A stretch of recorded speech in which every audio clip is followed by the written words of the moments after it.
before I try anything. Yeah. I mean, I even defragged the damn hard drive just the other day because Fuck it, Phil. We'll do it live. You know, I thought we were live. No, we are now. Oh, okay. Well, fuck it. Just defrag your hard drive right now. Just well, get that fucking going right now. But anyway, that's man, frustrating as hell. Oh shit! All right. Well, since we're a little late, who cares? Who cares? Phil, who gives a fuck? Yeah, who gives a flying fuck? Oh, hi, Katie. Oh, she muted. Okay. Yeah. She has her restraining order against you. Come on. Hello, Phil. Again? Yeah. Listen, Phil, you can't fucking act this way with women and not expect these things to happen. Who said? The authorities. Fuck them. Who pays attention to them anyway? That's true. That's a good point. That's a good point. All right. Well, let's get this thing on the road. I'm going to mute you there, Bob.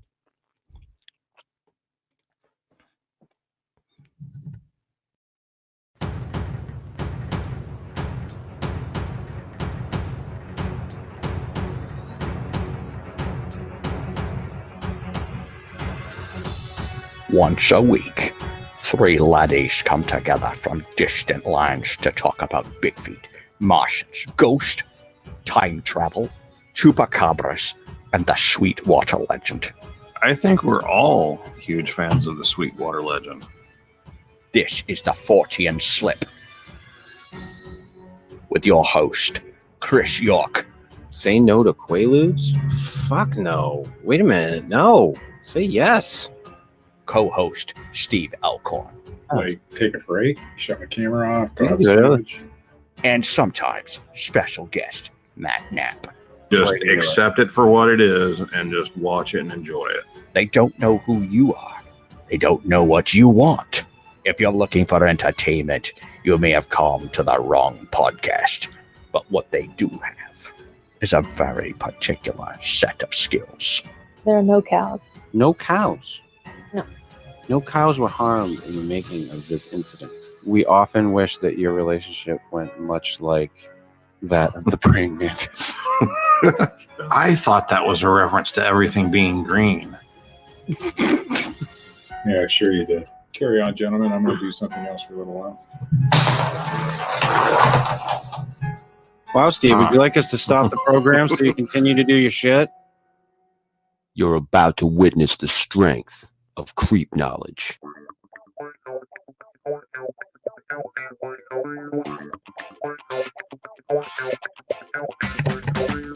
Good evening and welcome to the Fortean Slip. This is episode 115. The missing 411. Money.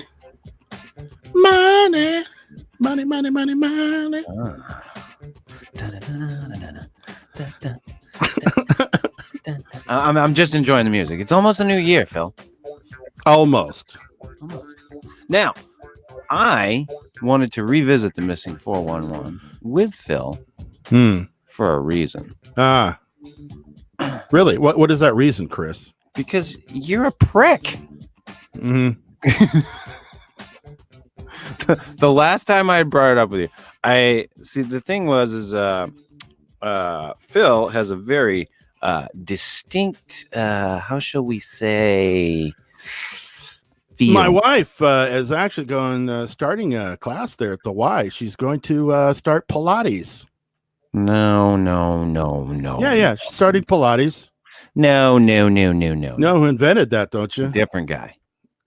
How about you get her into that Bikram yoga stuff? I hear he's a great guy. Never heard of him. No? A whole documentary about him on Netflix. He's right up your alley, Bob. Fucking womanizer. I'm far too lazy for Pilates. I just prefer standing. Yeah. That's right. That's a form of Pilates. See what I did there? Yeah. Standing. Yeah. Art. I got the dogs barking. Yeah.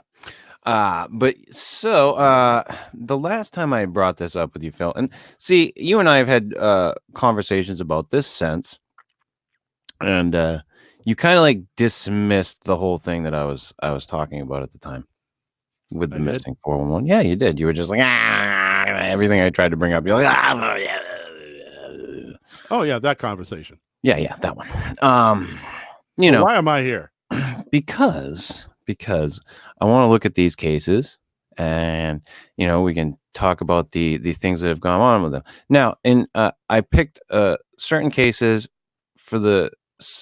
There's one case that I picked for the simple fact that it's obviously not supernatural. Like, it is so obvious that there's some tomfuckery going on with the people that are involved that it's I don't even get it at this point. And there's some cases that are strange, but all in all, most of this stuff can be explained. But like I had said to you before the other day, I think that what these cases highlight is the fact that we need better response to missing people in general. I mean, the thing that I find across the board whenever you run into one of these missing person cases, or where they've been murdered and then their body shows up later on, but it starts out as a missing person case, is that the police somehow bungle those first 48 hours when the people are trying to tell them, hey, something's going on. And they're like, nah, they're out partying, or whatever, which was one of the responses that was given to some people who claimed one woman had gone missing and she wound up dead. But I think that the response to these things has to be better, and especially in the national parks, because what was it you were saying when it comes to national parks, Phil? Their coverage area, or what they have? It's very, very, they have a limited amount of staff for an extreme large area. Right. But that's where your county-wide or your statewide search and rescue comes in. Right. And it really all depends on what kind of support that has. Now here, every year, especially every summer, people come missing. We have in Snohomish County, just as an example, and keep in mind, Snohomish County is a huge area. The largest city is Everett, Washington, which is, I'd say a medium-sized city. And we have a huge search and rescue. We have helicopters and everything. My wife was a volunteer for them for a couple of years. And they do respond. They respond very quickly, clear up in the back roads where no vehicle can usually get to. Mm-hmm. And they're usually successful. Yeah, sometimes they bring out a dead body, but more times as not, they find the people and bring them out. Yeah. So that's the point, though, is that it's a good network that we have here. Right. And you have a good network which works.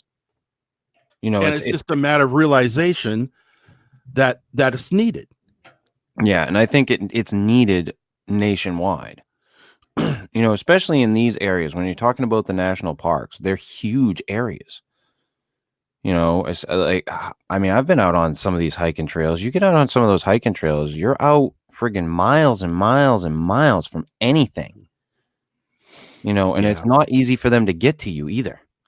Yeah, and I'm not too sure that the Sierra Nevadas, if you look at the expanse of that entire mountain range and what they have for search and rescue, it's no wonder people come up missing all the time. Yeah. That's a dangerous area up in there. Oh, yeah. It does not surprise me that people go missing in national parks. That's not the thing that surprises me.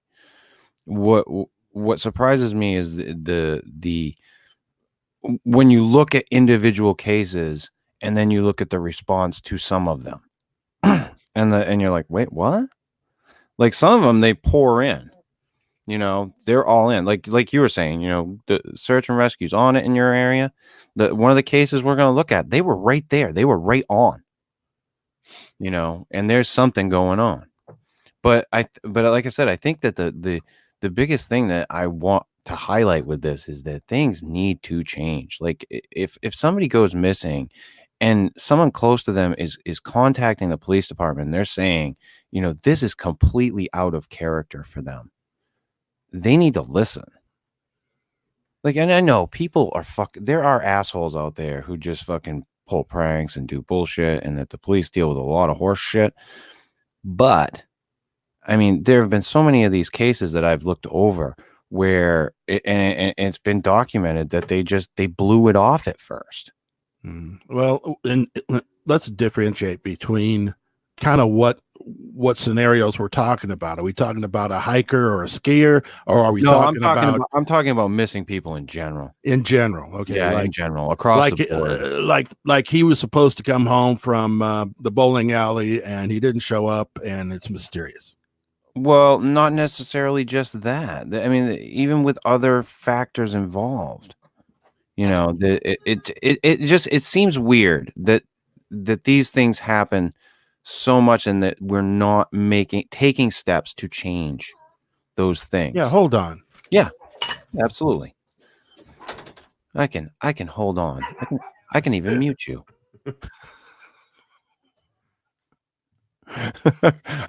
He can't talk now, Matt. Are you back, Bob?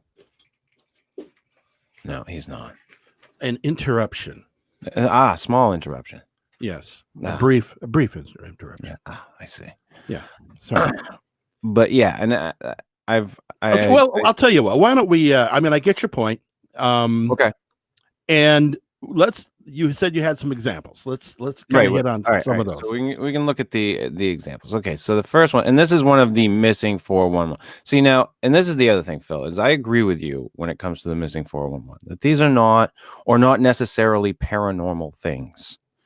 There's probably more than likely completely mundane explanations for all of these things. And it is full of mundane disappearances. Yes. For filler in his book. Oh, absolutely. So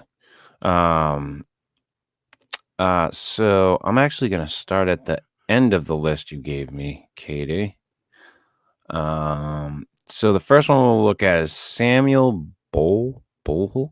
I can't friggin' pronounce that one. Bulky. Oh, it's bulky. Like Balky.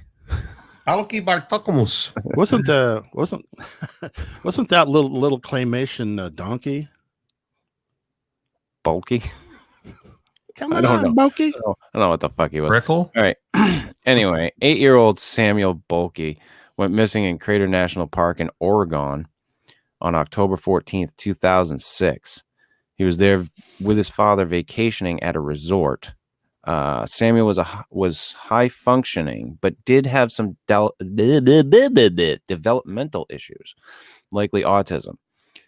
They were driving on the mountain and stopped off the road at an overlook over a cliff. At some point, Samuel broke away from his father and crossed the road and ran up a hill. His father ran after him, but by the time he had gotten to the top of the hill, Samuel had vanished. Samuel would not respond to his yells, and his father did not see any obvious tracks to point him in his direction. Search and rescue spent all night out in those woods looking for him. By the next day, 2 feet of snow had come down, but there were hundreds of people looking now. It is believed he would have likely died within the first day or so because of the harsh elements of the mountain. But after months of searching, and now 13 years past, he has never been found. More than likely an animal. Right? Yes. No, we lost Phil. Phil's fucking internet's a fucking disaster. Yes. Well, I'll step in for Phil on this one. Yeah, he probably got turned around and lost, and eventually died due to the elements, and something carried his body off. It is kind of weird that he didn't respond to his dad. That's kind of strange. Well, however, it depends. He did bolt and run away from his father, which is kind of right. So it might have been a game to him. He might have been playing hide and seek. I mean, or maybe there was some type of abuse by his father that we don't know about. Right. That could be too.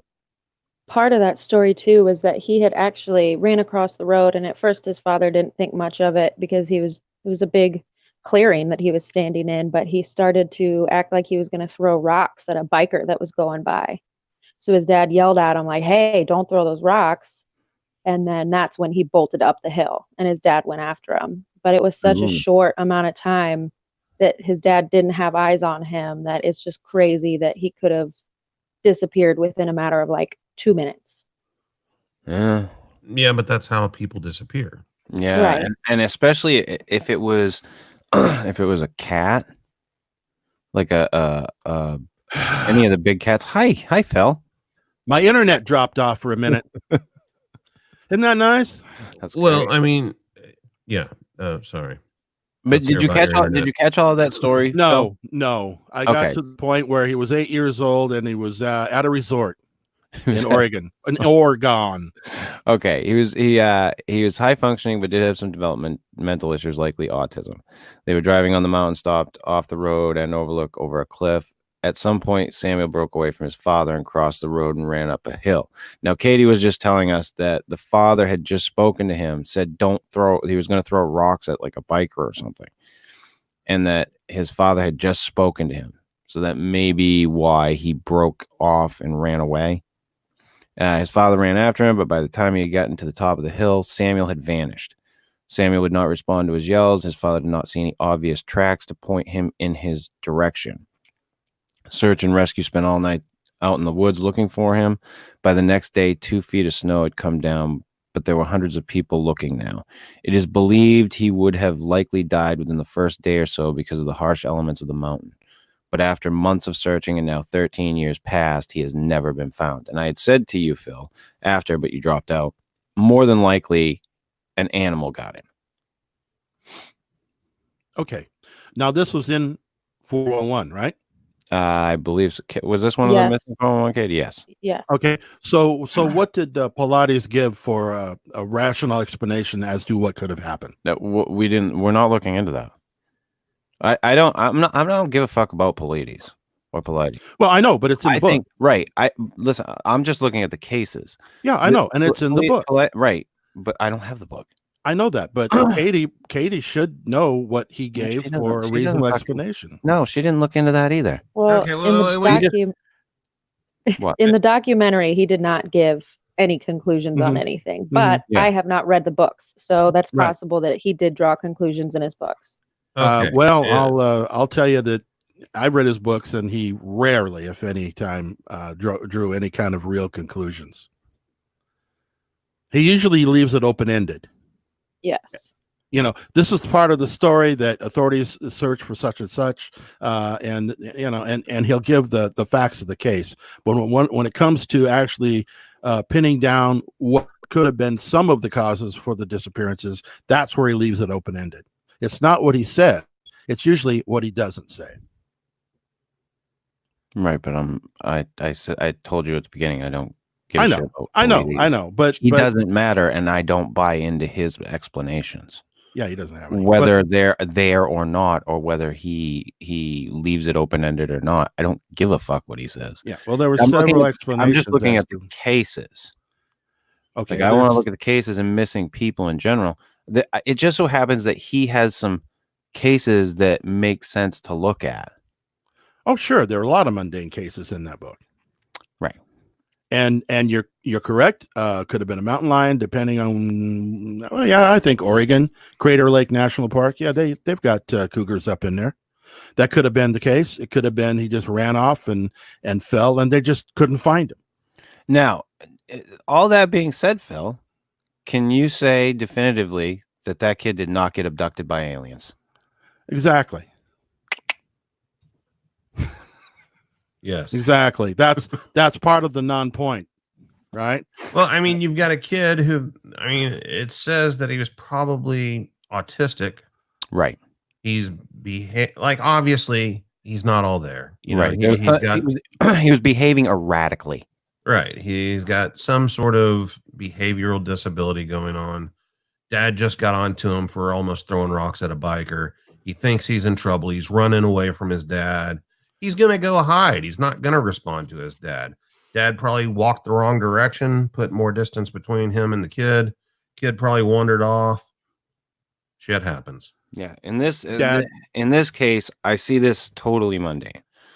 Looking at this Dad case, could have been a psychopath. He could have tried to figure out a way to get rid of this kid who's been nothing but trouble for him. also very possible. I mean, when it comes to these things, all things are possible. But those things have to be, ferreted out to.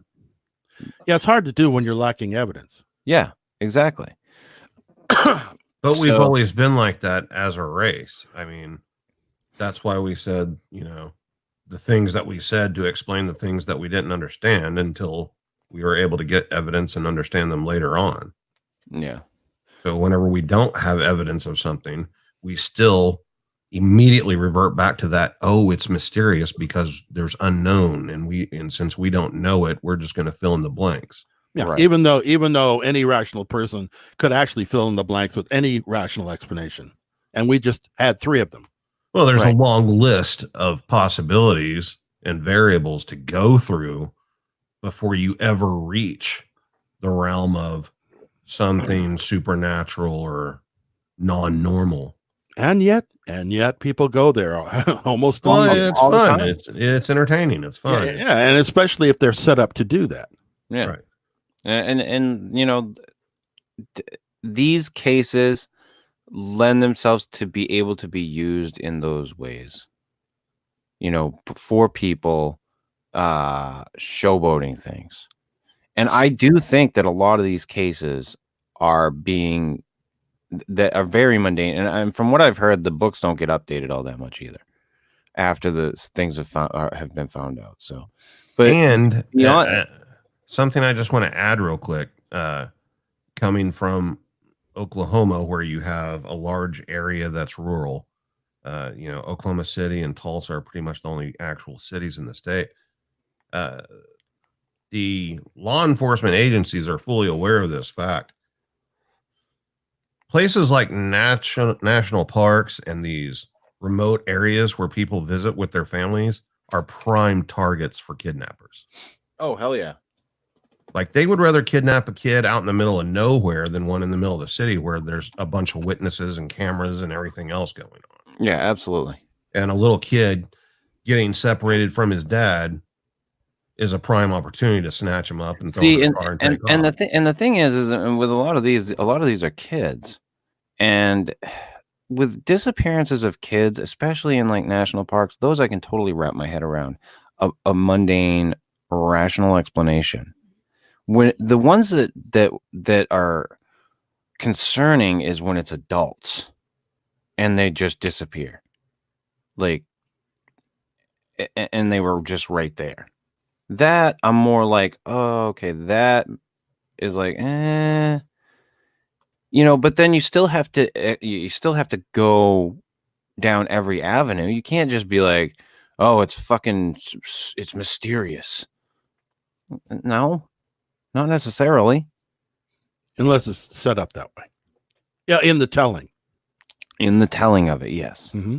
Yes. Or if there's evidence supporting something strange. Mm-hmm. Which I haven't seen, but yeah, I haven't either. I'm just saying. Yeah. The next case, like a UFO was seen hovering above the hill that the kid disappeared over. No, there was that one case of that one guy who was supposedly abducted by a UFO in front of 3 other buddies of his. That case, but that I believe that one was debunked later on. Years later.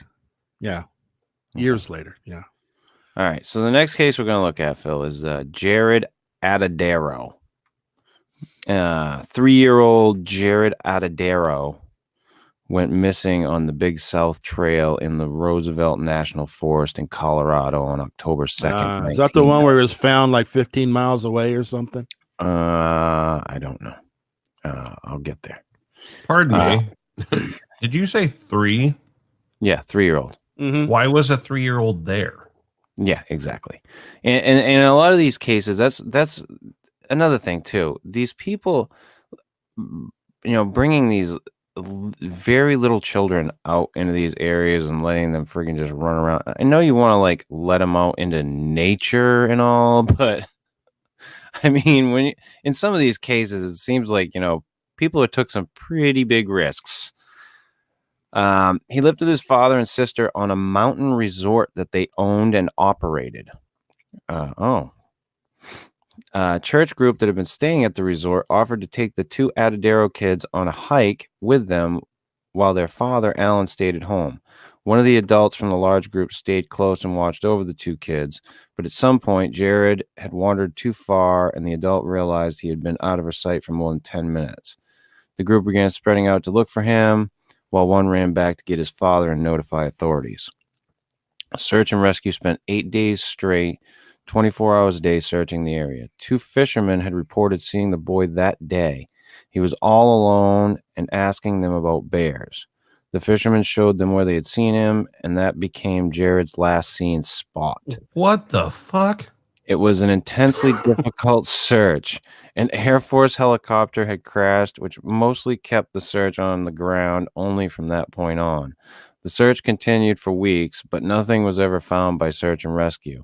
It would be 3.5 years later, on June 4th, 2003, that 2 hikers stumbled upon some of Jared's remains. It was 500 vertical feet above the trail and several miles further along the trail than Jared's last seen spot. They found his shoes, fleece, sweater, and pants. The pants were inside out and been chewed and unraveled by rodents and birds. The sweater did have a few small puncture holes, but was largely still in good condition. The hikers photographed the scene and bagged one shoe and the jacket to take back to authorities. Further searching uncovered his skull cap and one molar tooth.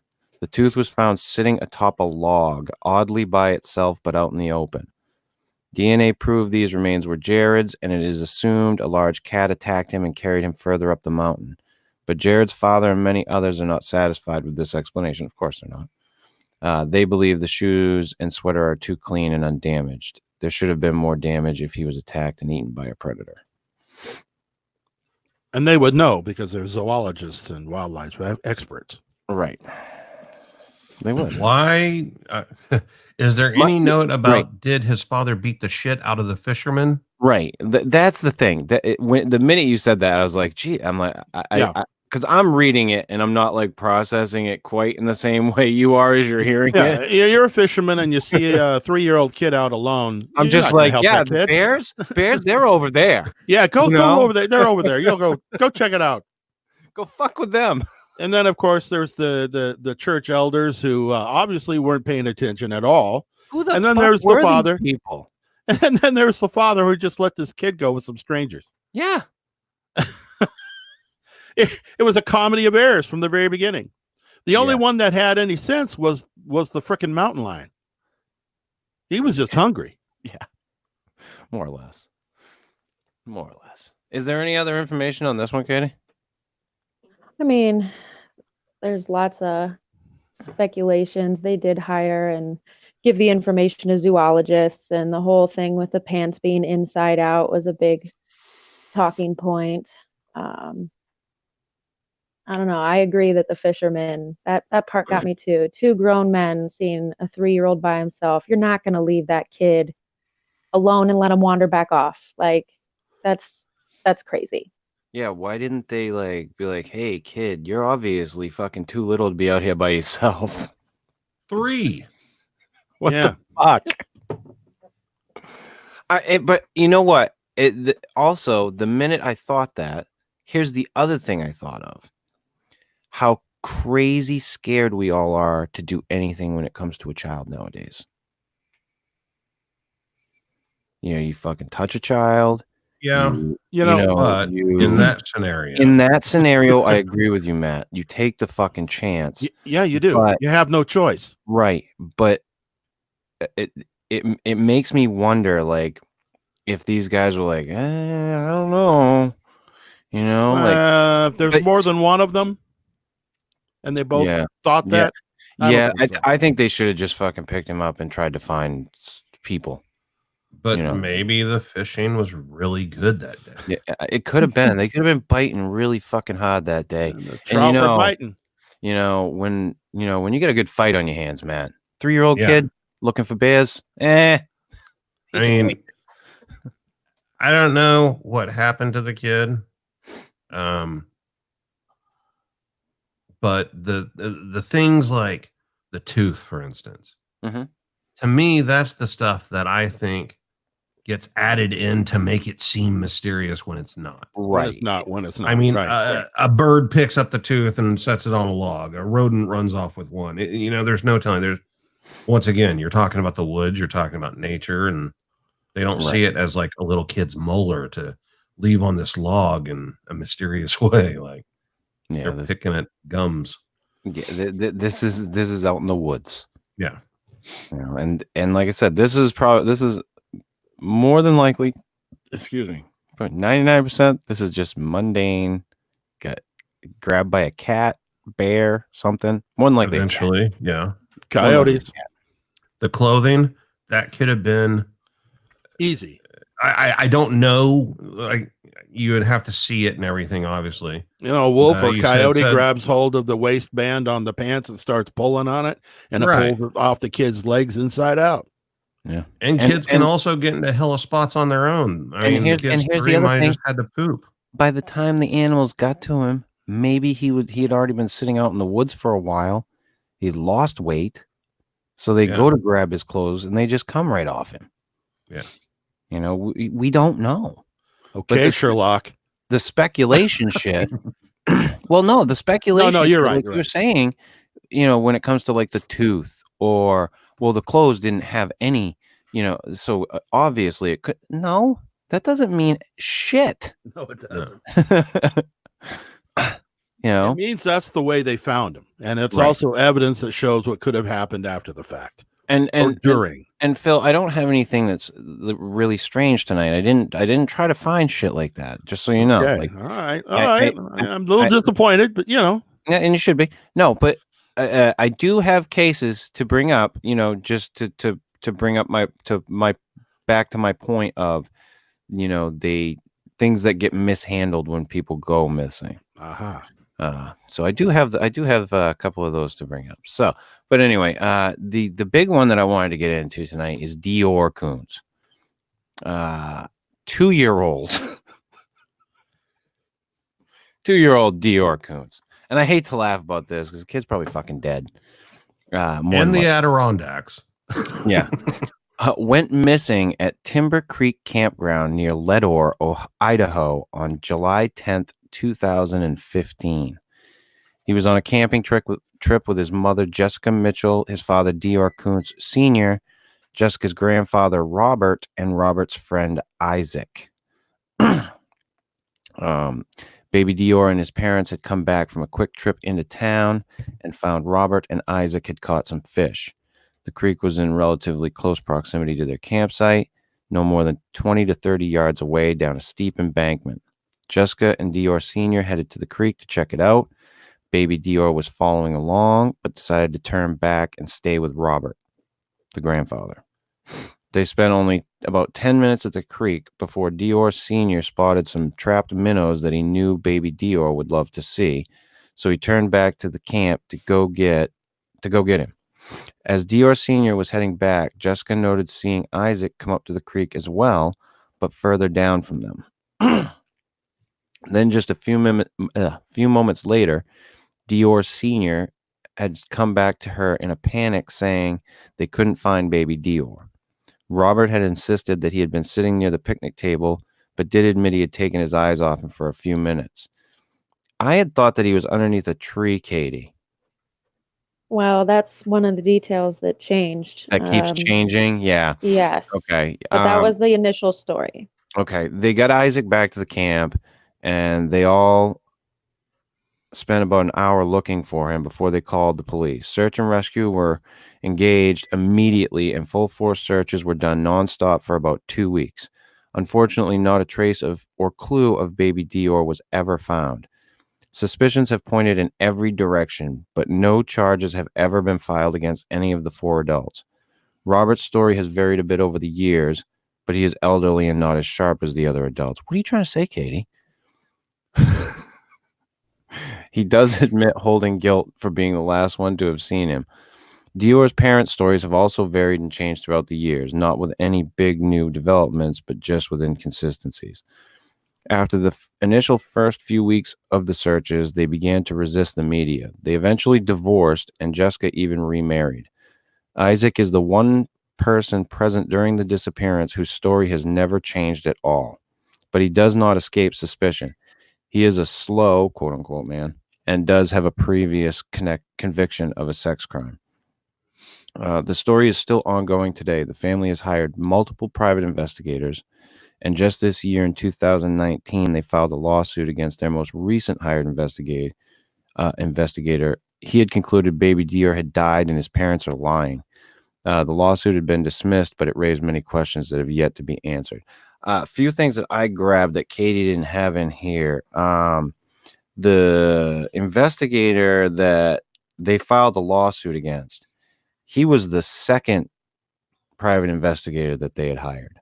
The first guy that they had hired, named Frank Vilt, he left the case. He refused to take the case any further. And his statement was, in my professional opinion, to them, in my professional opinion, both of you lied and misrepresented the true facts that could possibly solve the mystery of your missing son. And the second guy, the guy that they filed the lawsuit against, when he went and checked their home after, the camo jacket that he was supposed to have on when he went missing, which she states in the 911 call that he had a camo jacket on him, and the Matchbox cars that they said that he was playing with when he went missing were found in their home. The sheriff, which goes back to your point, Phil, because it was taken over by county because it's on public land like that. There's no cops, but the sheriff that's been in charge of this, he stated that although the parents say they went to the store with Dior that day, there are no witnesses or CCTV footage that show anyone besides the parents. And he also went on to say, because they have been asking for help in the search and money and all kinds of things, and he went on record, the sheriff, to say to the public, they need to know that mom and dad are being less than truthful, and they can make a decision to donate based on that. We've interviewed them multiple times, and every time there are changes to parts of their story. The little things all change each time we speak to them. We've interviewed them, but they aren't willing to tell us the truth. Bob and Isaac were at the scene, so we won't rule them out. But in terms of persons of interest, I think mom and dad are higher on the list. And I mean, I hate to look at somebody and say, guy looks like a piece of shit or acts like a piece of shit. That guy, the father, looks and acts like a piece of shit. And I wonder if that kid even went to that fucking campground. Well, what I find interesting is that in that environment, you're out in nature. It's Idaho, so I know that they have cougars there, coyotes, things like that. You've got a steep embankment that leads down to a waterway. Yep. And everybody's pointing fingers at the people. That tells me that there's some foul play going on. Yeah, there's something going on. And it's hard to imagine, but there's plenty of examples of parents doing horrible shit to their kid. And there's many more examples of the family protecting another family member. Right. Yeah. And a lot of this is them pointing a finger at the guy, Isaac. Of course, because he's slow and he's a good scapegoat. Right. And he's the only one who's been completely cooperative and his story has never changed. Because he's probably the only one that's not in on it. Right. But this was one where I wanted to bring it up because this one's obvious that there's some tomfuckery going on. Like it's very, very obvious that that people are lying and that the truth could be friggin' found out if someone just fucking told the truth. told Yeah. the fucking truth, but they're not. Well, it could also be it wasn't a let's say a planned homicide. It could have been that maybe the asshole father picked up the kid and shook him. Kid died. Oops. Yeah, it could be that very well could have happened as well. But the big thing right now is that I guess that the big theory right now is that he never went on that trip. And that's plausible. And that the whole trip and everything was just a cover up. Cover up, yeah. Well, I wondered that too, but Isaac has always said that he was there on that trip, that he did see and interact with the little boy. Well, was this like a camping trip? Yes. Yes. It was like like a day visit. It was like a camping / fishing trip. I want to say like a weekend thing or something. Yeah. Well, while they were out fishing, they came upon a 3-year-old and showed him where the bears were. 2-year-old. Yeah. You should have other items that belong to him that dogs could have tried to pick up a scent trail or something. Mm-hmm. Yeah. And see, that's the other thing. And Jevin brings up something, the cadaver dogs. Yes, they did use cadaver dogs. Okay. But I've seen cases where they've used cadaver dogs and the cadaver dogs, they hit wrong. And these aren't infallible creatures. Just because a dog, nails on something, I mean, with a drug dog, if it nails on something, they can check. Sometimes with cadaver dogs, they're picking up the scent of, decay or whatever. I mean, I don't know what they pick up on, but I've seen instances where it's been obvious that they used cadaver dogs and they don't. They miss. You're correct. That's not foolproof.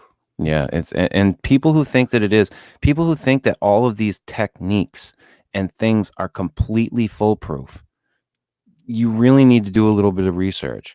Like the thing that I think is so sad is the fact that these shows like CSI and fucking, Law and Order have just made people think that it's all so simple. And it's not. And they perform tests that don't even exist. Yeah, exactly. Do a little fucking research, people. Have a brain. Think for your fucking self. But yeah, one of the stories that I had noticed, Phil, was Amber Tukaro. And this one's out of Canada, actually. So this is Canadian police. So I'll shit on Canadian police instead of... Well, there you go. I mean... No, but their literal response when her friend, because she left her child with her friend, which also I think was very fucking shitty and stupid. Like, this woman wasn't behaving very smart. Left them to go into, I want to say it was Edmonton, somewhere in Ontario. Anyway, but so, and then she disappears, and they later on a phone call showed up because she was smart enough to call her brother after she got into a vehicle with a guy and she knew she was in trouble. She called her brother in prison because she knew the phone call would be recorded. But that didn't come out until much, much later on. Well, after her friend, who she had left her child with back at the hotel, called the police in Edmonton, I believe it was Edmonton, they told her, well, she's probably just out partying. That was their response. And they didn't place her as a missing person. I can't remember for how long it was before they actually did. And it just, those are the types of things when those are the responses that should not be happening. There was the woman whose son was murdered down in Florida by his wife and his best friend. They took out a huge insurance policy on him. They wound up getting married afterwards. Everything about that case was fucking shitty. And the Florida authorities kept telling the mother, "You're being irrational."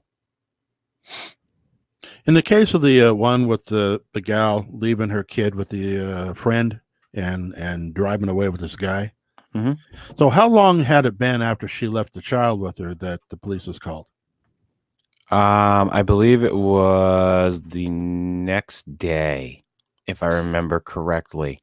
It wasn't until the next day, and she didn't leave him with that guy. That happened later. And that phone call didn't surface until later. But the police had been sitting on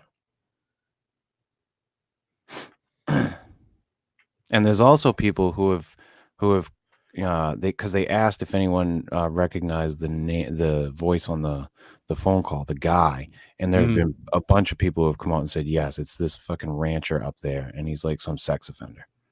A lot of times they just don't have all the information, even after they get it, like an original phone call, and the dispatcher takes it, gets the information. Either the information can get screwed up or they just don't get all of the information from the person calling. A lot of things can happen that could cause the police to say, oh, well, she's just out partying. Right. But what I'm saying is those are the types of responses, right? The dismissals, right? That I think we need to take a better look at. Because what you and I were talking about the other night, Phil, for them to go back and look at cases takes more man hours and money. Correct. Than to just do it fucking right the first time. Right. But you also have to understand the amount of these kinds of calls that they get on a daily basis.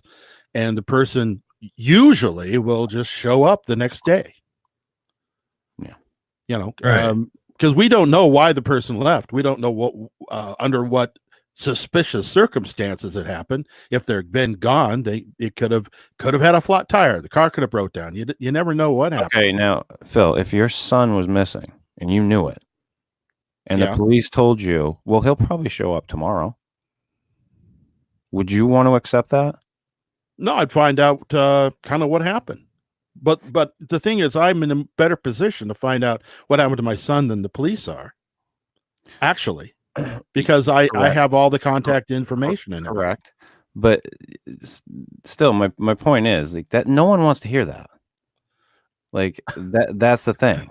And for the case in Florida, for instance, that woman was literally told by the police for years, you're being irrational. Yeah. So basically it's the dismissive attitude of the police that's the problem. I think so, Phil. I think if that's the type of thing that keeps coming up when these cases wind up,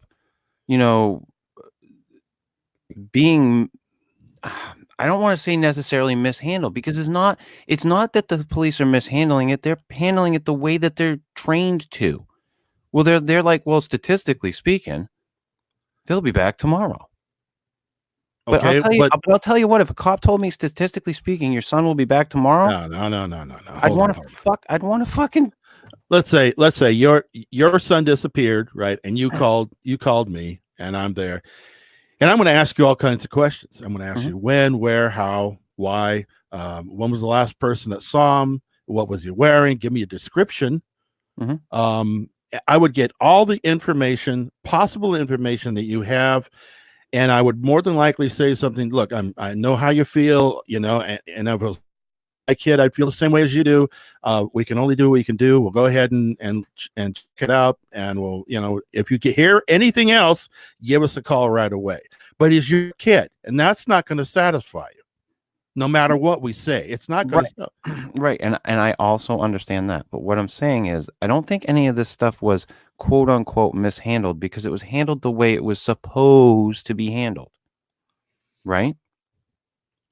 But as the recipient, I'm not as a recipient, but as the person who has the issue, as the person that has the missing person, no excuse is going to be a viable excuse. Right. Regardless of how it's handled, or regardless of, if they can't do anything, they can't do anything, but don't blame them. They have to have somewhere to go. When it comes to the thing in Florida, that I looked over that one, they literally they told that woman she was crazy. They literally told that woman she was crazy. Was she? No, it wound up that they murdered him. No, that's good. And then fucking collected the life insurance. That's not good either. You know, But and here's and the they- deal. Like and- you said a while ago that the dogs and everything aren't perfect. This scenario can never be perfect.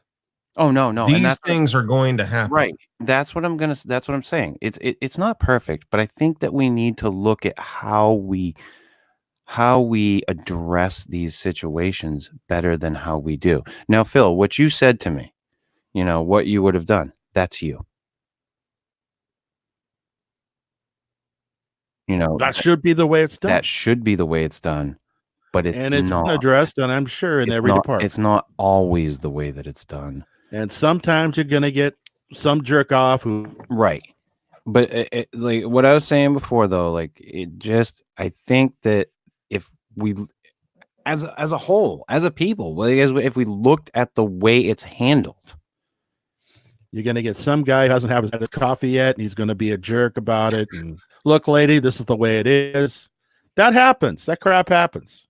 I mean, like, okay, Yeah. the girl that disappeared and called her brother in prison or whatever, so it would be recorded. We That was don't in- have the that was in transcript Canada. of that recording in Canada. Sorry, yeah, they do. we don't. Well, They I do. listened to the whole thing. Oh, okay. Well, what did the phone call say? Like she wasn't saying it. She was just talking. She literally just did it so that she could record what was being said.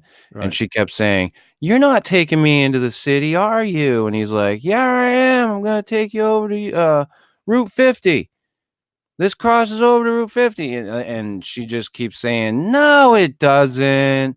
So, And then at the end of it, she's like, "Well, where are we now?" And he's like, "It's a gravel road." so as a police officer, let's say you're the detective or whatever investigating that. What crime has been committed in that situation? What are you supposed to do with that information? That didn't come out until after.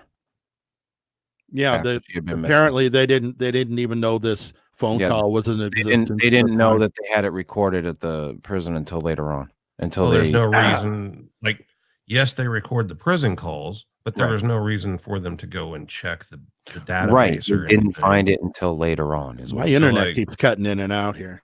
So, You what is suck, supposed to be done in that situation? When her friend called initially is where I think that My girlfriend left her kid with me. She was supposed to be back. She went out partying. She's not back. No, yet. she didn't say she did. Why is there? She never said she went out partying. Okay, she she went went out into to meet a dude She, at a bar. No, she didn't go out to meet a dude at a bar. What did she go No out for? one's saying what the fuck she went into Edmonton for. Okay. Okay. The police were saying, "Oh, she's just partying." Okay, then that's obviously where I got partying from. Right. So what did the girl say the reason? No, she's supposed to be back. I have her child. Okay. I've had kids in my possession that I was watching where the mother was supposed to be back and they didn't come back for 2 days, but they weren't missing and I had no contact with them. And I mean, See, that there kind of has to stuff be- happens. There has to be some kind of indicator Yes, to that act stuff upon. happens. But my point is there anything that we can think of to do as a fucking people to make the system work a little better? That's Take all. care of I'm your not trying- kid. I'm not trying to fucking point out this person's doing wrong, that person's doing wrong. I think that the fucking system needs to be changed. But don't It you think starts that from the people ground in up. charge know that and have done what they can No, up to this point? no, I don't. I think it's there's too much bureaucracy. Okay, so That's what I think. if a department who has, let's say, 50 people, 50 cops on the streets at any given shift, Mhm. gets 1,200 phone calls a week of this type, Yeah. and on average, 1 out of every 3 or 4 months is an actual situation where a crime has been committed. How do you fix that? Like, you can't go respond to every single one. You can't. Listen, And that's not what I'm expecting. It's the initial response. That's it.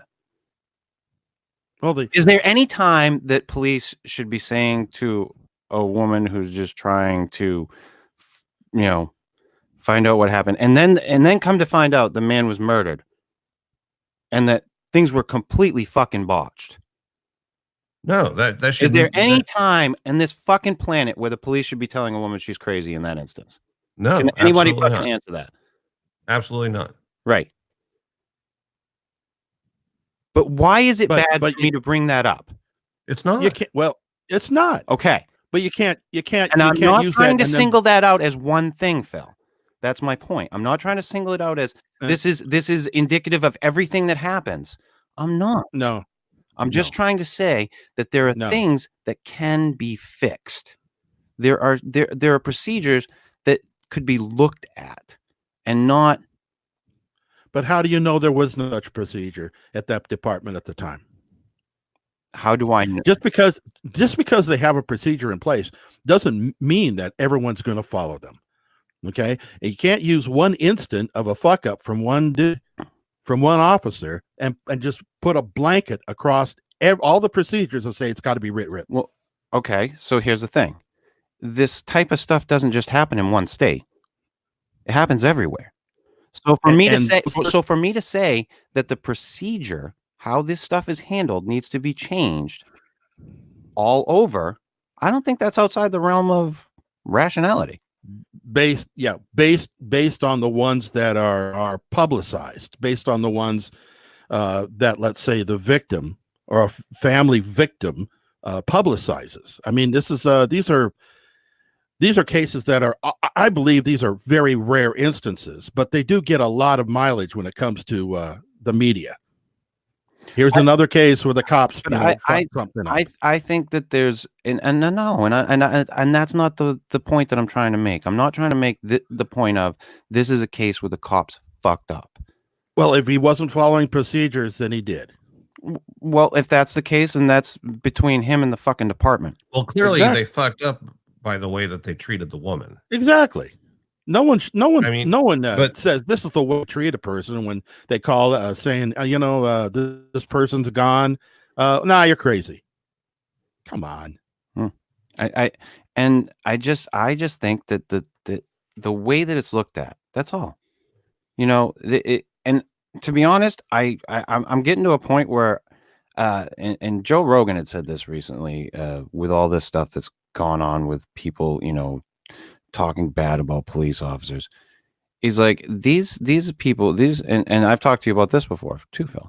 These are the type of people we need: cool, calm, level-headed, collected people that can handle the fucking pressure. Right. I mean, those are the type of people we need. And listen, if you're gonna sit there and Rogan's point was, if you're gonna sit there and say, well, they're under a lot of pressure, they should be able to handle it. They should be. And you and I talked about the hiring procedures, what they all go through, the 3 types of people that are hired on the police departments, and how each one of those people, those types of individuals, can succumb to pressure. Yeah. And it can happen to anyone. Cops are not supermen. No, but it's not just that.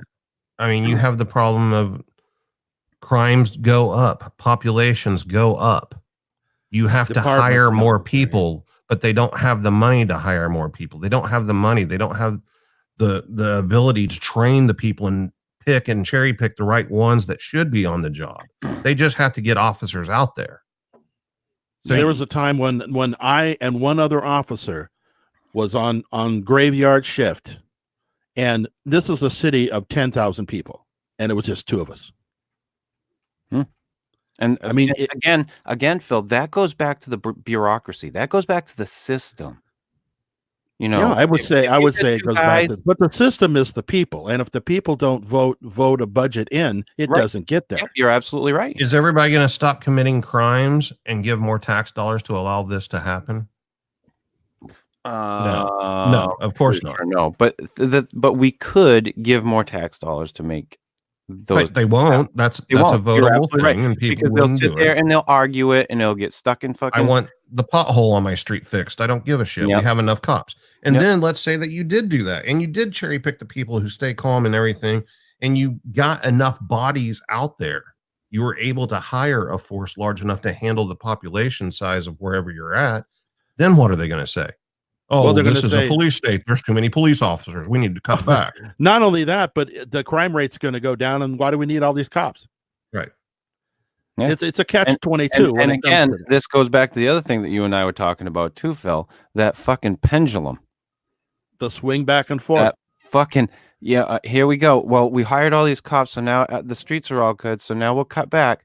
Mhm. You know, so we'll bring it back over this way. Or we'll mismanage what's given to us, like the state of Washington, that uses what comes out of the general fund for state police. Oh, The yeah. So general then you fund. have that problem. But then going back to what Chris says, that doesn't bring a person's son back. No, it doesn't. It doesn't solve the problem. Yeah, and I think with a lot of this, honestly, Phil, I think you can agree with me on this. When it comes to people who have to deal with these people who are calling in or dealing, they need to have a better bedside manner. Because those people might not necessarily be the police. They might be a dispatcher. Right. You know? Mm-hmm. And those people, all in all, across the board, just need a better fucking bedside manner when it comes to dealing with people. Yeah, well, society is so unaware of the system and how it functions. Right. You know, I completely agree with you on that. You know, continued education would be a nice thing. You know, if people realize, when I was in high school, we had something called social studies. Yeah. And you know, and a lot of these types of topics would come up for discussion. Nowadays, I don't think so. I think it's, you You also have to keep in mind, like, no, I don't agree with that, Phil.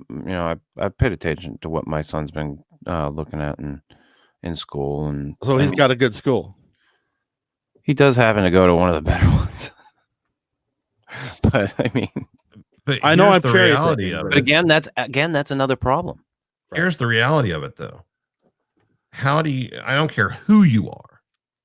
How do you stay calm and collected whenever you go to a call as a police officer and some drunk dad has put their 4-year-old in a scalding hot bathtub and melted the skin off their bones, and then 10 minutes later, you're at a woman's house who calls the cop once a week and is bitching because her neighbor is blowing leaves on her lawn.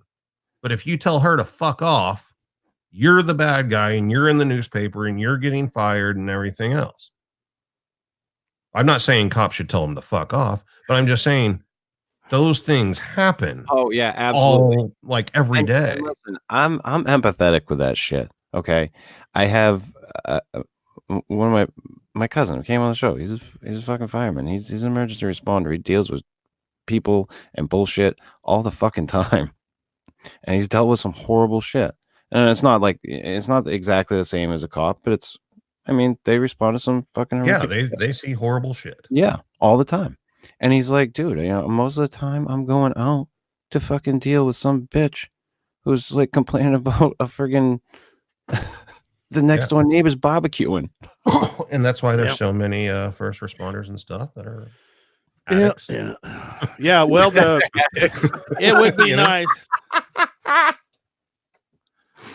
Are you saying that what might be wrong with Phil?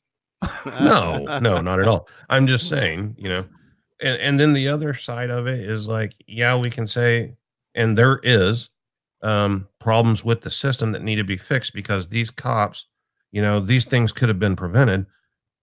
And there's also a problem that we have people out there committing the crimes where we could also have programs to keep that from happening. Yeah.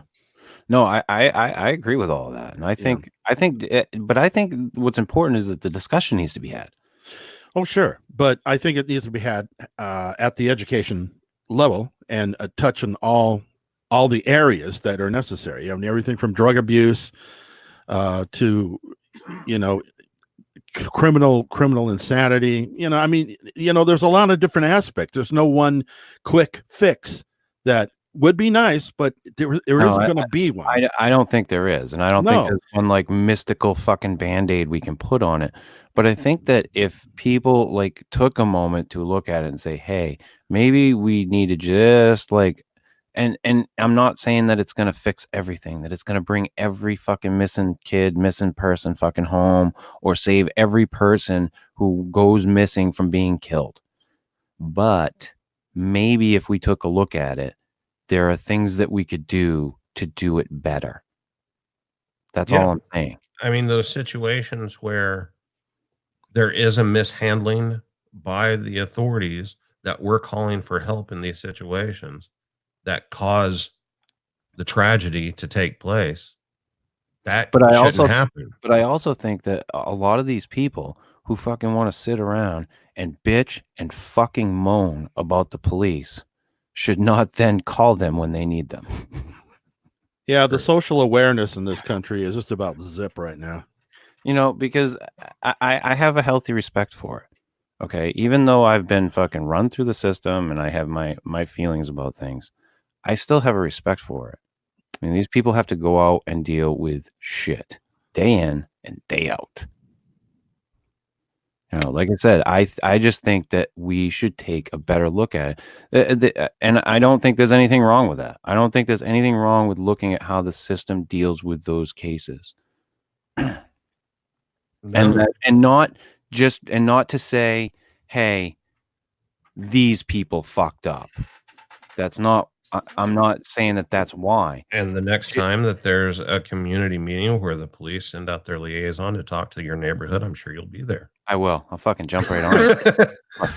I mean, they do have those things. They do have that. And I used to lead those. I used to lead that crime prevention training. Every city has meetings monthly that people don't go to. Yeah, I will tell people, you should. I'm not one of those people. I'm not. You're part of the problem, Chris. I'm part of the fucking problem. I am a part of the problem.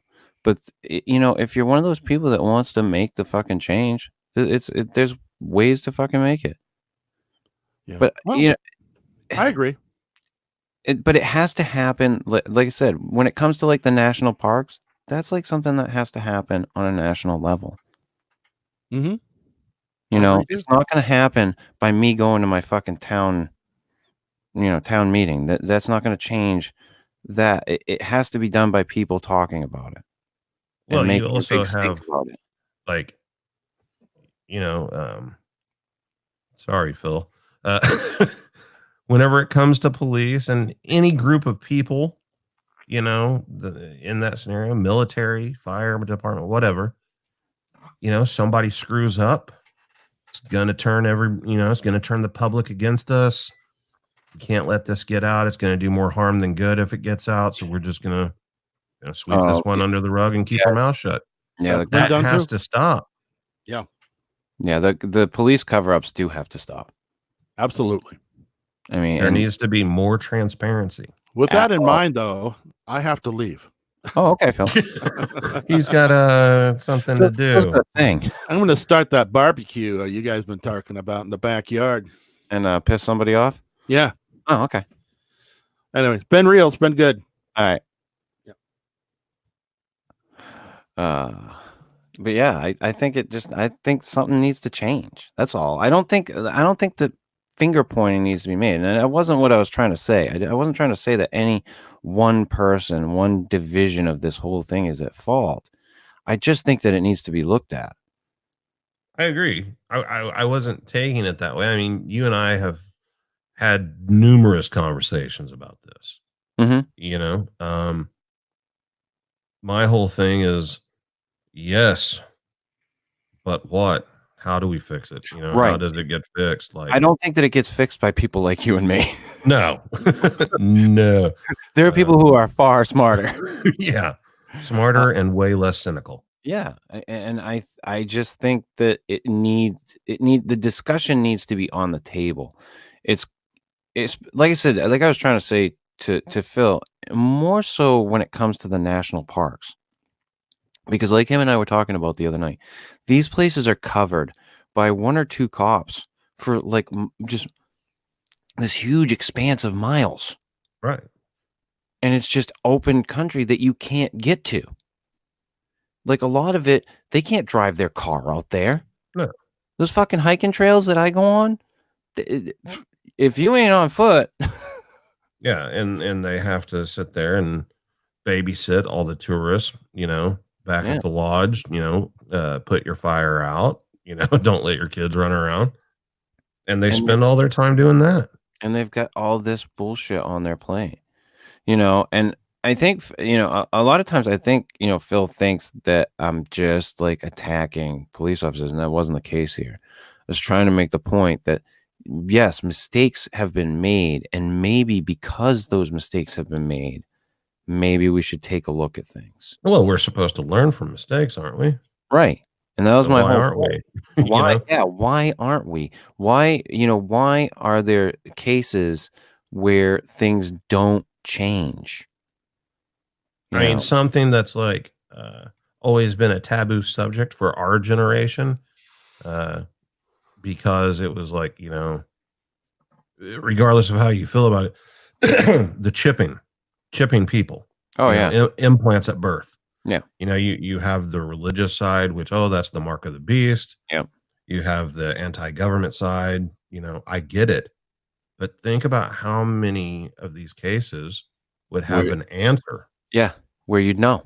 If we could just turn on the satellite and find them. Yeah. Within minutes, And people are more apt to put a chip in their dog than their kid. Yeah. And that's perfectly okay. And it just kind of baffles me. But again, Matt is as rational and I wouldn't say technically maybe agnostic as I am. I still would look at the chipping like, Yeah, that's what I'm saying. Because like in our generation, that's whenever the talk of it started, and we were but I wonder, like that. I wonder if my son's generation is just going to be like, fuck it, throw that. Yeah, I don't care. I carry around a cell phone all the time. Who cares? Because when I talk to him about this stuff, he's just like, it doesn't matter. He doesn't give a shit. And I'm sure like it's going to get to a point where people just don't care. And they're just going to be like, yeah, this is the better alternative. We get chipped. Yeah. So what? If we need to find somebody, we can find them. Right. The problem is with the people in power, the people who have control of the system. That's where the problem lies. Well, they've done so much bullshit. Yeah. We don't trust them. Yeah. And no matter who it is, look at what just happened with our fucking data. Yeah. Have you watched that fucking doc yet about the data? Yeah. Oh, it's eye-opening, isn't it? Yeah, to an extent. when that guy in the beginning says, okay, you think that these things are listening to what you're saying, but it's just that they just know what your habits are so fucking well. The algorithms are so huge. Based on your keystrokes. Yeah. That they can fucking tell. Well, here's something that I knew about for years that it never really clicked. So I have a background in graphic design and like website building and stuff. And one of the apps that you could get a long time ago, before they were called apps, back when they were called programs, you could get a plugin on your computer so you could map heat signatures on a website to see how far down the page people scroll. And then you could take that image of the heat signature and say, okay, well, now I can go to the website and see what it is that they're actually looking at. So then you can build a website that puts that at the top where that's the first thing they have to see. And it helps you design a web page where you don't make the page longer than they normally scroll down. So they see the entire page, because most people don't scroll all the way down to the bottom. Oh, yeah. Right. So that's how you figure out where you put the information on the page. No shit. It's fucking so like computers know that. They don't need to listen to you. Yeah. Yeah, if for people who think that, you know, I mean, yeah, people who have like Alexas in their house, maybe your Alexa's listening to you. Probably so. That one, Yeah. If you buy a listening device right, and hook it up in your home that's sold to you and produced by Amazon, the largest marketplace in the world, then yeah, they're probably listening. and look at what happened with where Facebook just gave out everybody's fucking private messages to Netflix and shit. Yeah. I mean, it's so obvious that these institutions, no matter what they may be, things get taken advantage of. You know, but it's always happened. It's always been like that, right? And it's just on a much smaller scale. I don't know what the fix is, and like I said, I don't want to fucking point fingers at any one person. I think in a lot of these cases, like with Facebook, the thing just gets too fucking big. Yeah. And, you know, they were just trying to make fucking money. Yeah. You know, I don't, and I have the right to do that. Yeah. And we demonize the shit, but yet at the same time, we rejoice when people fucking, make something of themselves. So which is it? Which is it? Do we want to glorify the destruction of things or the building up of things? What is it that we want in this fucking country? Do we want advances in technology or not? Yeah. I mean, do we want do you want to be able to see your grandkids anytime you want? Because if you do, that means other people are going to be able to do it too. Yeah. And it's these questions we have to ask ourselves. And like we were just saying, these things aren't going to be solved by people like you and me, dumb fucks like us. It's not going to happen. But I think that people like us need to talk about it more. Well, yeah, especially people like you and I who have platforms. Yeah. Where we can at least let people know, hey, this shit is happening. Yeah. Look into it. Hey, and also, hey, let's not fucking go attack one section for this thing. Let's look at the problem. And that goes to like the whole thing that I've been saying about like politics lately. Stop just fucking bitching. Look at the fucking whole overall problem. Try to figure out how to fucking change this shit.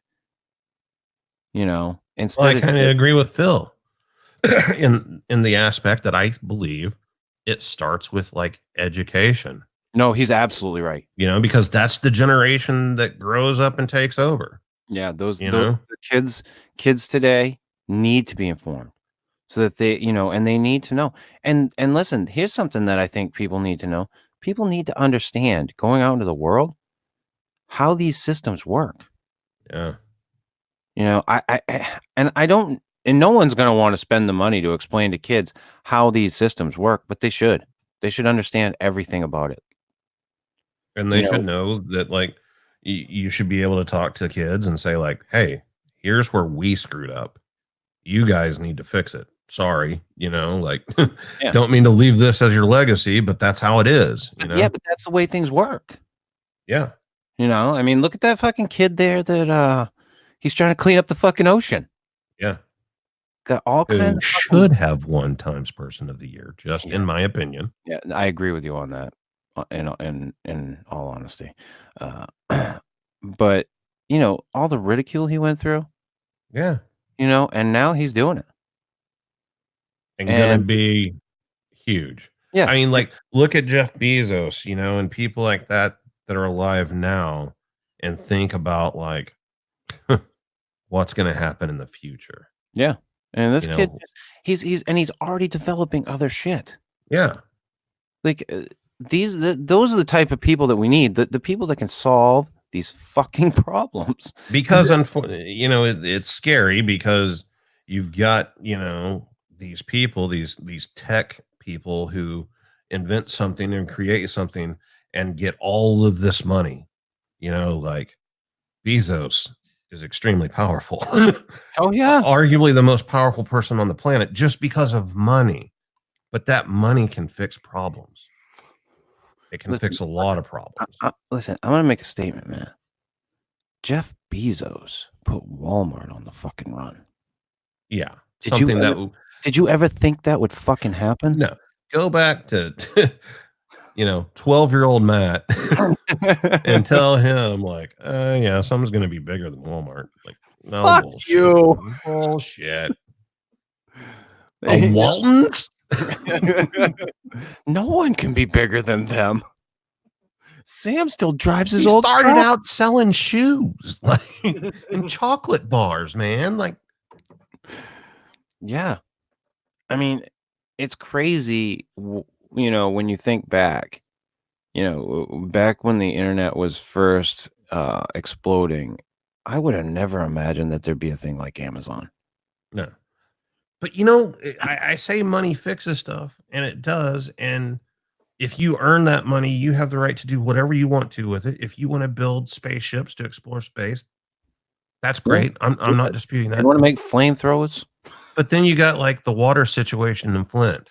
Oh, Jesus. Yeah. And you're like, why doesn't Bezos fix that? Or fucking Elon Musk, for that matter. Why isn't Elon There's Musk? plenty of people that could. There's plenty of people. Come on, we're just Elon. naming people that we know. There's trillionaires out there that You can fucking smoke a joint with Joe Rogan. You can go fix Flint, Michigan. Yeah. Like, buy everybody bottled water. Okay. Yeah. Well, not only that, but I mean, you're right. Why aren't we fixing that? Why isn't that a huge concern for all of America, not just Flint, Michigan? Why aren't we concerned as a country that this is going on? It's being allowed and no one's talking about it. Well, I mean, you have like people who talk about federal government overstepping onto state, territory or whatever. Right. Why? Okay. So why doesn't the federal government overstep in this situation? Yeah. Like, hey, you guys aren't fixing this, so we're going to fix it. Yeah. Why can't, this one really baffles me. Like, numerous people are murdered in Chicago daily. Yeah. That's another one that I brought up. I brought that up very recently. That needs to be fixed. Yeah. But we don't, and I'm not saying that we should be, I'm not belittling school shootings by saying this, but we have a school shooting or a shooting of some kind where, a good number of people are killed, yes, or injured, whatever. We all freak out. That happens in a weekend in Chicago. Yeah. I used to report on it, and it would be like 24 people dead in Chicago this weekend. Yeah. And it doesn't even get reported. Every fucking weekend. An ex-president, I'm not going to mention any names, and I'm not talking bad about this ex-president. I'm just saying an ex-president. There's like a multi-million-dollar like library or something, some sort of center being built in Chicago for him, as his legacy. And I'm just like, wow, really? Like you're building like basically the equivalent of a statue. Yeah, no. That's the other thing. Do we really need presidential libraries anymore? No. No. How No, about they take that money? How about they take that money and they try to fix Chicago? Yeah, that's what I'm saying. Like, this is happening in Chicago. Or Matt, Matt, how about they take some of that money and they fix Detroit? Who? Yeah, exactly. What's Detroit?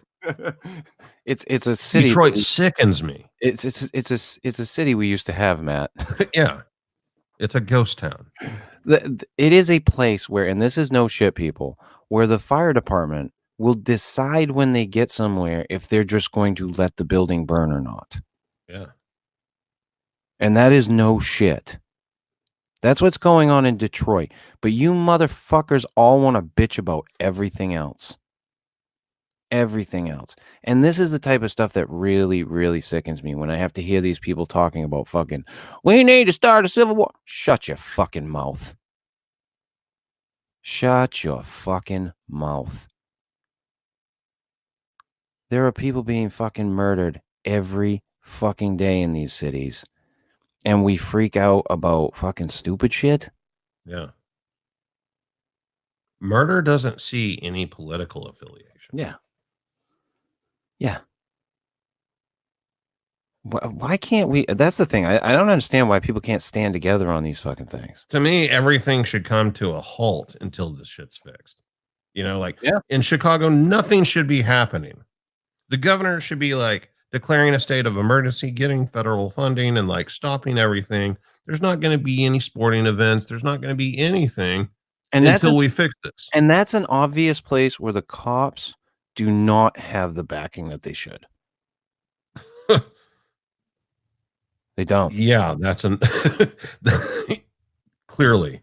I there's no way I would ever be a cop, but there's especially no way I'd be a Chicago cop. Fuck no. I mean, you know, like there's nothing you can do. You know, so listen, my hat's off to them. I don't want anybody to think I'm trying to fucking shit on people. Those guys go out and put their lives on the line. A lot of these guys, they don't know what they're getting into when they're getting into it. They think they're going to be, you know, they're going to make a difference, and then they get in and it's a fucking system. And you know, I've listened to you know, old retired cops talk about, you know, when they got in, they just wanted to do the good thing, but they found that it doesn't happen. It just all gets wrapped up in the fucking system, and then they get disgruntled.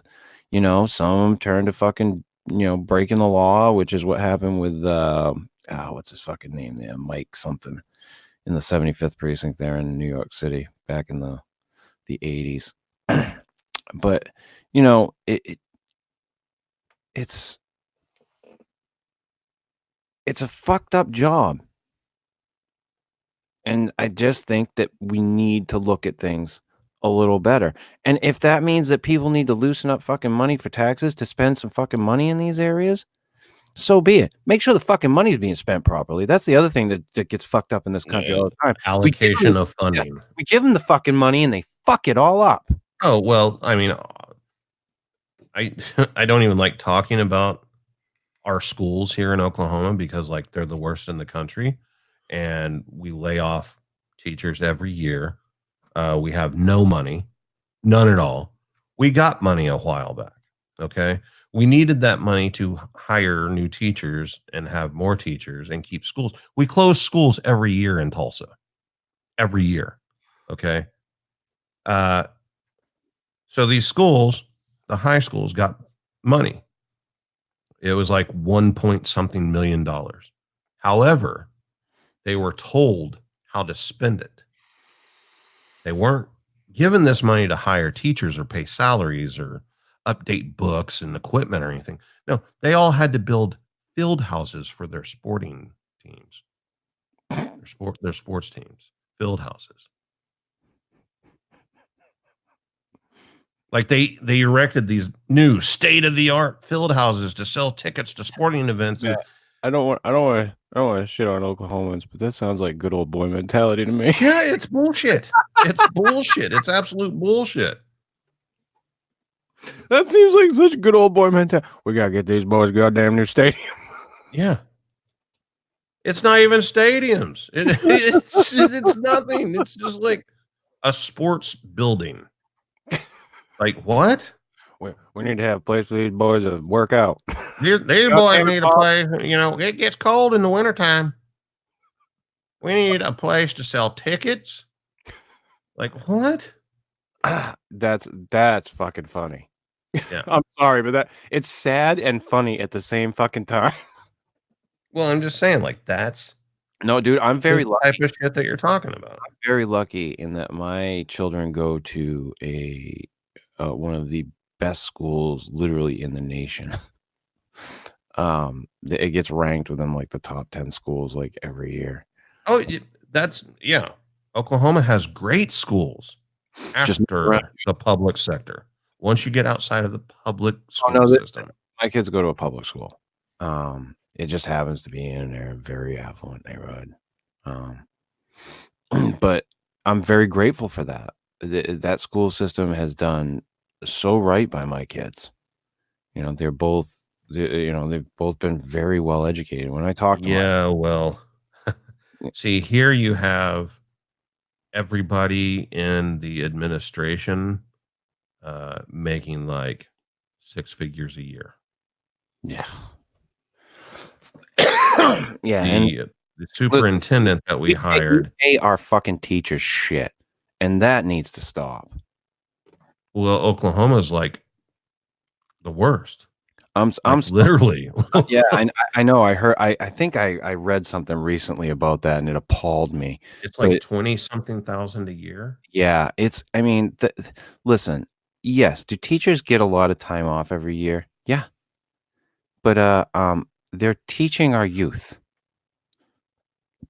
I mean, we should do more for these. I mean, like, again, this is another area where I also think that they need to take better care in their selection.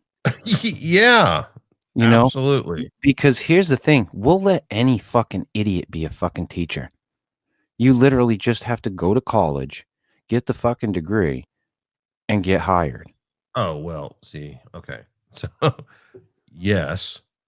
They have raised the requirements for a full-time teacher where they do have to go to college and get that degree and everything.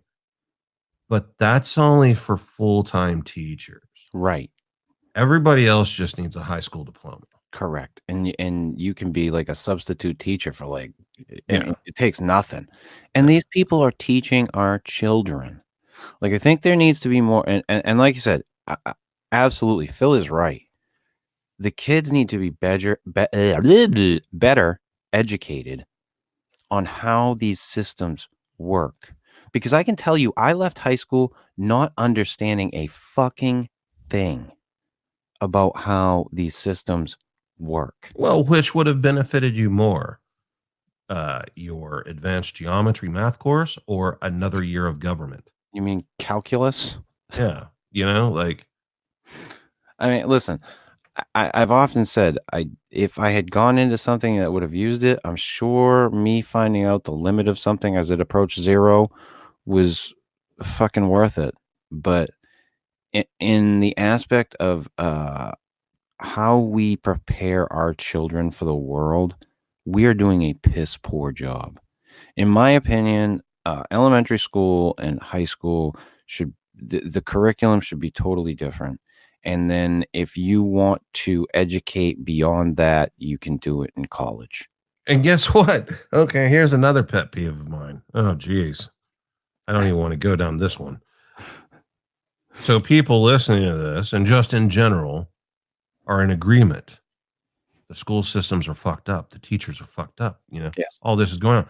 That's why I homeschool my kid. Hey, guess what? You're not a fucking teacher. You're the problem. The fact that there's a large percentage of students that are now homeschooled is fucking up the kids. Yeah. They don't know how to act. They aren't learning shit. Mom, Dad, you're not actually teaching them shit. Okay. No, you're keeping them from gaining beneficial social skills. From dealing with other people. Well, at least 90% of the parents out there are just teaching the kids how to be new versions of themselves and to believe everything that they believe and to have whatever knowledge they have and nothing more.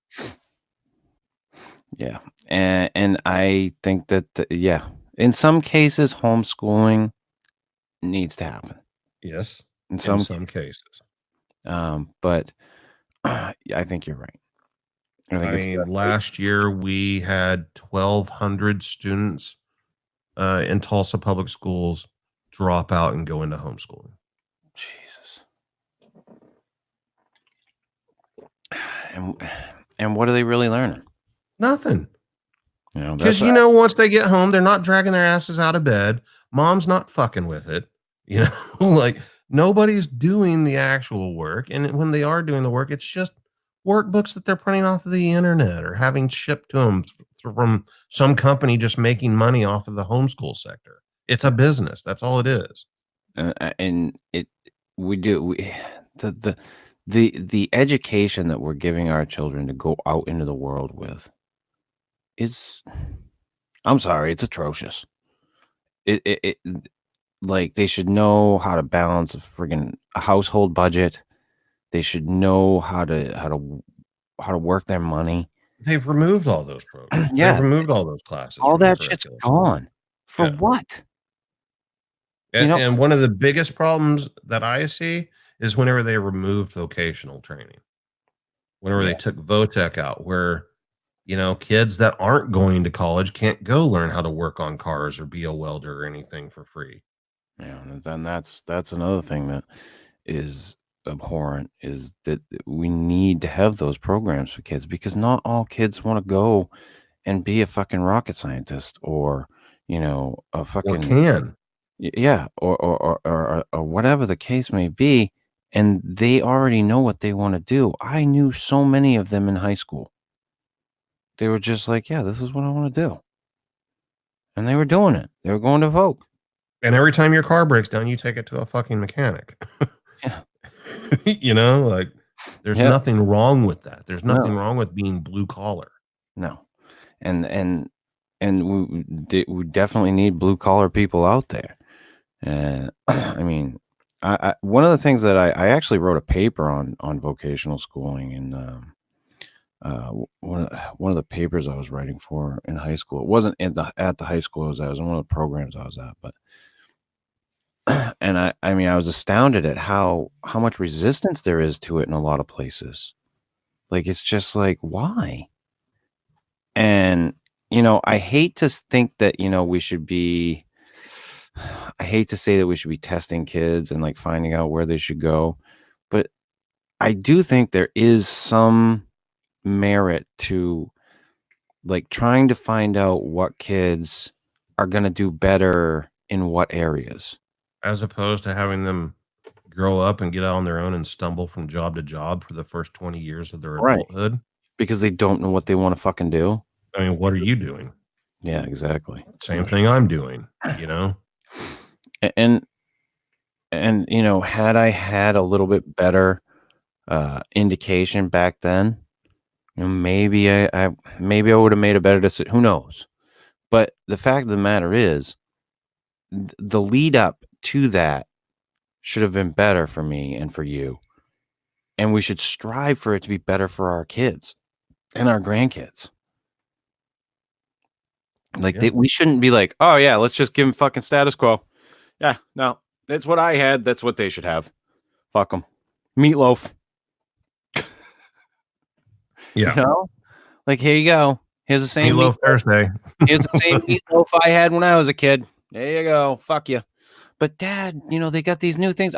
Fuck you. No, old meatloaf. Yeah. I don't get it. I don't get why we're so resistant to change. And why the mere mention of changing things is like, ooh, whoa. Well, here's the thing. Money, because like the first thing that Phil went to when I said about doing that stuff, making those changes. Oh, well, then people have to spend money. Yeah. Yeah. That's kind of how things happen. So you take the shift in mentality and reteach people, hey, this is more important than this. Cool. So you need to spend your money over here instead of over here.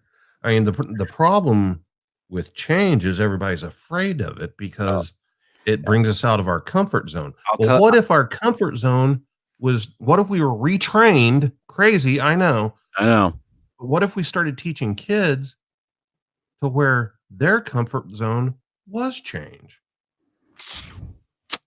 What an idea. Crazy concept, isn't it? You know what the problem is, Matt? I'll tell you what the problem is. Right there. Yeah. I mean, those things, I've gotten a little bit better with mine lately. But it is such a huge distraction in our lives. Hey, can you imagine whenever you were a kid, if you just sat by your phone all day? Oh my God. You didn't go anywhere. You just sat there staring at the phone, waiting for it to ring to see what it would do. Oh my, I've been beaten even more. Like, what are you doing? I'm hanging out with the phone. Why aren't you outside? Yeah. What the fuck are you doing in here? Like, I can remember it being like 97 degrees outside, like fucking humidity through the fucking roof. all my freaking older cousins are sitting in the house in the air conditioning with the fans and the parents and everybody, and they look at me and my little cousin. What are you guys doing in here? Yeah. Get the fuck outside. Yeah. It's beautiful out there. And then why aren't you out there? It's scalding outside. What are you talking about? But yeah, we do. Listen, we dismiss children. That's the thing. We dismiss them. And, when it comes to your own child, you don't dismiss it. But you dismiss other people's children. Because you're just like, that's not my problem. I've got my own problem over here. It's my kids.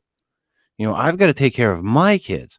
And that's the mentality that we have to get out of. Well, we have to get into the mentality of we need to take care of all the kids. Whenever you were a kid, if you were being loud and running around, playing, doing whatever, all the adults told you to shut up.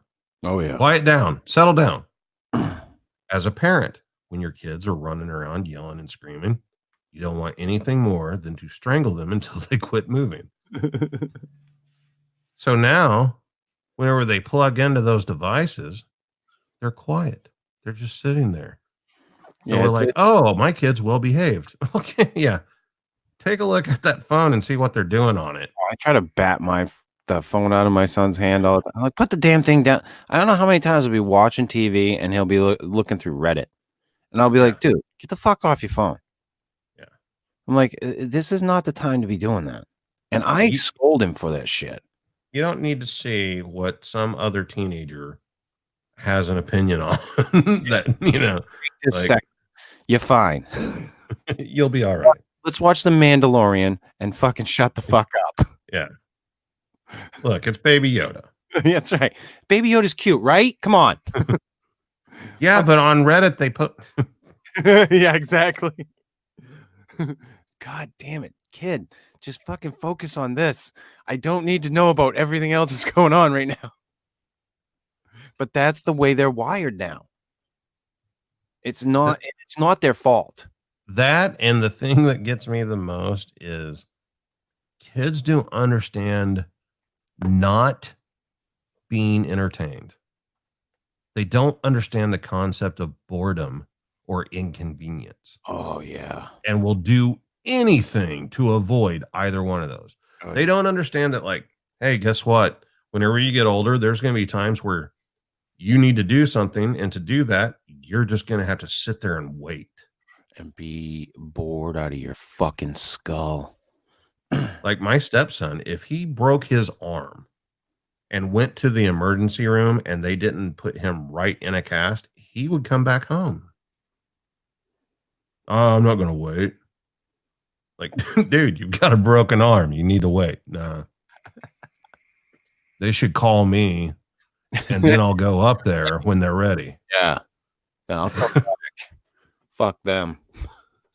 But we've gotten into that too. I can't have it right this second. Fuck it. I don't want it. Right. I mean, we've all done that. And if you try to tell me you haven't, I've done it.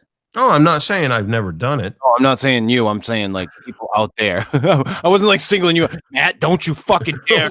Well, no, you're absolutely right. Like, yeah, of course I've done it. However, I also know that, there's shit that I have to do in life that I don't want to. Yeah. And kids aren't taught that anymore. No, I mean, they're kind of taught that because otherwise they would never go to school. Right. I think to some degree you're right. And it's like I said, it's the way the mentality of the whole thing has changed. Yeah. And we do need to look at how we're dealing with our children in this day and age a little differently.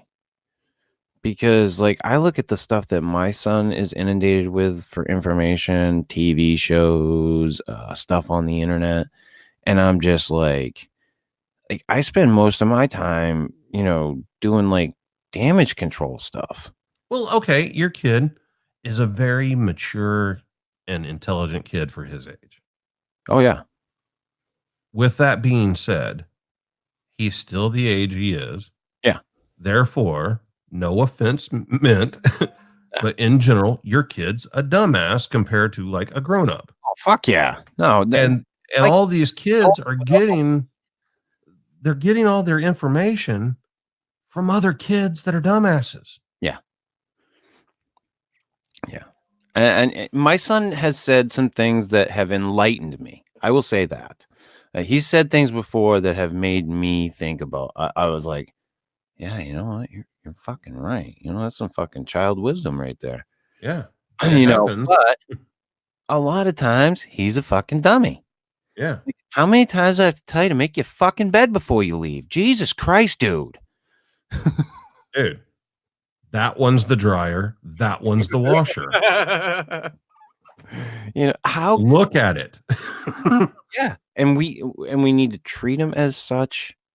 But again, when it comes to kids too, I think that the way we've dealt with children needs to be relooked at, because we need to treat them more, not so much like they are adults, but talk to them, not down to them. Talk Right. to them. We need to be more honest with Yes. them in the way that we communicate. We need to be more honest and more open, because kids can handle it. And that's They the thing. can handle a lot more than we think they can. Absolutely. I know I could handle a lot more shit whenever I was a kid than the Listen, adults thought I if kids could. can handle growing up in nudist families, they can handle anything. Yeah. If you've ever seen that documentary, Surf Wise, if those kids could handle that. Oh, I thought you were blowing up my spot.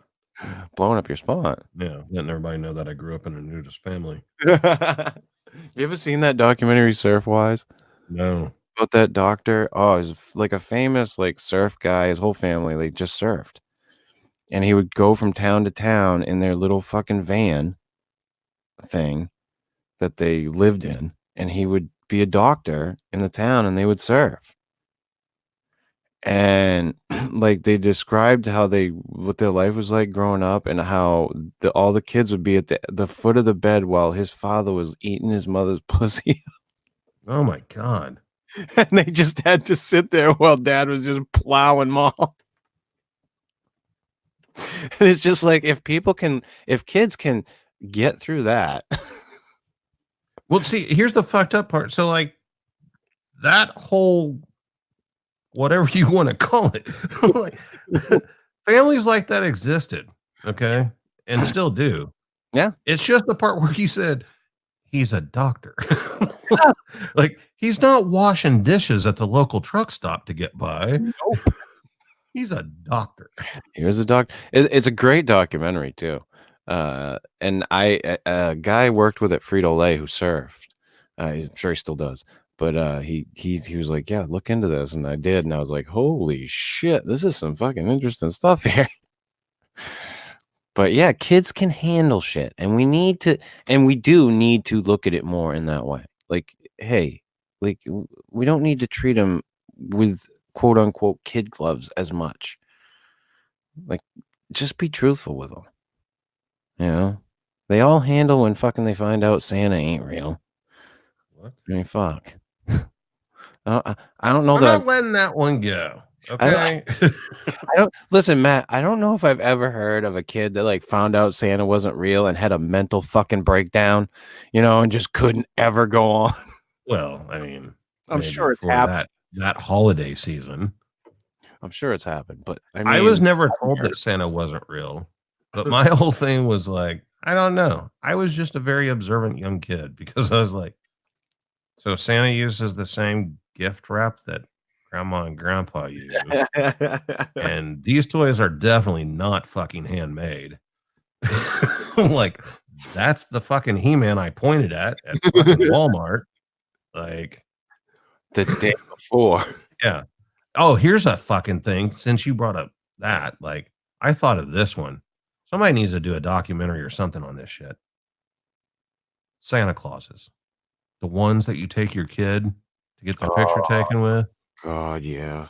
Think about that. Oh my God. Think about that. If you're the Santa, if you're the person trying to make ends meet and dressing up as Santa, your photograph is in thousands of strangers' homes. Yeah.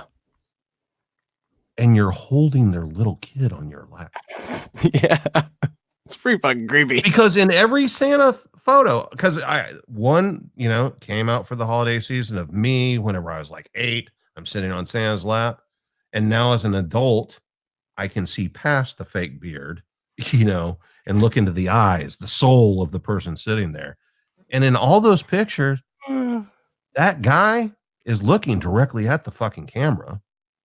I mean, can you imagine having a job where you dress up as anything, a mythological figure in a costume, and have little kids sit on your lap and your picture taken by strangers and hung up in their houses every fucking year for the rest of their lives? And it's your face. That's kind of fucking weird, man. You're not like wearing a Sonic mask. Yeah. That's kind of fucking weird. That is like I had my picture taken 173 times today. Like, what the fuck? And you can just see like those dead eyes, that and black soul. That's some of them motherfuckers. Oof. Yeah. It's rough. The one that gets me is that fucking, what's that Santa fucking holiday they do? The everywhere. The Krampus thing? No, not the Krampus thing. It's the other one they do, the Santa night or some shit. It's some fucked up thing, and it's all college kid guys that you do it. They dress up like Santa and bar crawl. Oh, I don't know. Yeah, it's gotten out of hand. John Oliver did a thing on it. It was pretty funny.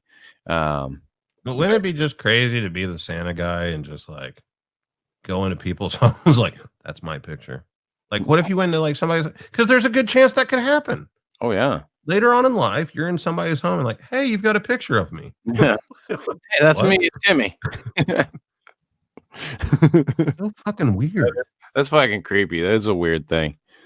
Just like the stolen souls of Santa everywhere. Yeah. Everywhere. On that note, Matt, I'm gonna wrap this bad bitch up. And thank you to Phil Poling for coming on. I hope Phil didn't think I was like trying to tear into him. I wasn't. I was just simply trying to state that we might need to take a look at a few things.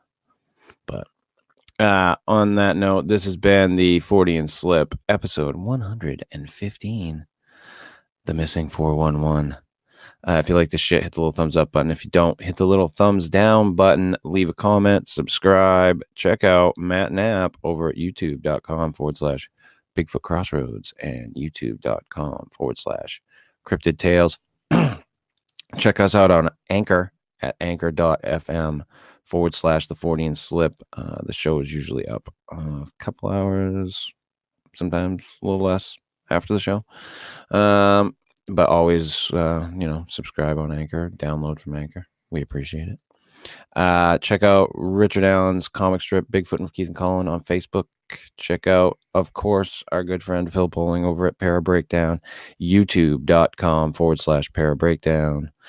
And as always, check out our good friend Dred Funn at dredfunn.com and youtube.com/Dred Funn.